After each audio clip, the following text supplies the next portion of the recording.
अब जैसे वेदों का जो निर्णायक ज्ञान परमात्मा ने अपनी सच्चिदानंद घन ब्रह्म की वाणी कबीर वाणी में बोला, अब उस वाणी से परिचित होने के बाद हमने वेदों को खोला और वेद बिल्कुल साफ हो गए, क्योंकि ये आध्यात्मिक ज्ञान है, इसको संस्कृत भाषा के जानने वाले नहीं खोल सकते, इसका अनुवाद नहीं कर सकते। जैसे किसी ने हिंदी सीख ली, फॉरेनर ने, अच्छा हिंदी में चाहे कुछ भी बन जा और शास्त्री बन गया, और उसने रामायण का ज्ञान नहीं, और उसको कोई कहे कि ले आप इन तुलसीदास कृत चौपाइयों का अनुवाद कर दो, अड़ंगा करेगा वो, बेसिक विद्वान बना हुआ है। तो ऐसे ही इन विद्वानों ने, संस्कृत भाषा के विद्वानों ने, विद्वान तो होता जो सर्वज्ञ हो, सर्वज्ञ केवल कबीर परमेश्वर है, और सब भाषाओं का, सब अध्यात्म ज्ञान से सबका जानकार था वो, और उनको अविद्वान कहते थे, ये नकली विद्वान। अब संस्कृत भाषा के जानने से विद्वान नहीं होता, एक भाषा के जान लेने से विद्वान नहीं होता, उसका ठीक है, उसको वो भाषा आती है, उसका मास्टर है, बस। अब तत्व ज्ञान को नहीं समझ सके, जिस कारण से उन्होंने इनके अर्थों का अनर्थ कर दिया। अब वो परमात्मा स्वयं वहां से चलकर आते हैं, अपने द्वारा रची हुई सृष्टि को वही ठीक ठीक बताते हैं, और यथार्थ ज्ञान वही आकर देते हैं, वो ज्ञान समझाते हैं, मनुष्य की तरह चलकर आते हैं।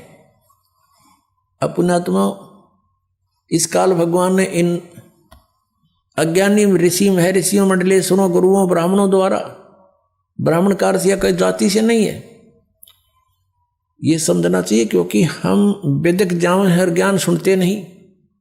ब्राह्मण का अर्थ जो गुरु पद पर होता है वो ब्राह्मण है, यानी जो ज्ञान देता है परमात्मा के बारे में, जिसको जानकार मानते हैं। ब्राह्मण सोए जो ब्रह्म पहचाने, ब्राह्मण उसको कहते हैं जिसने भगवान को जान लिया है, लेकिन वो ना जान रहे थे, ब्राह्मण को वहां थे, ऋषि महर्षि थे नहीं, महर्षि को वहां थे। आज उनको महर्षि कहना पड़ता है, लेकिन वो महर्षि के योग नहीं है, उनको ब्राह्मण कहना पड़ता है, लेकिन ब्राह्मण के योग नहीं थे। जैसे मेरे गुरुदेव थे, वो ब्राह्मण थे इस जाति के हिसाब से।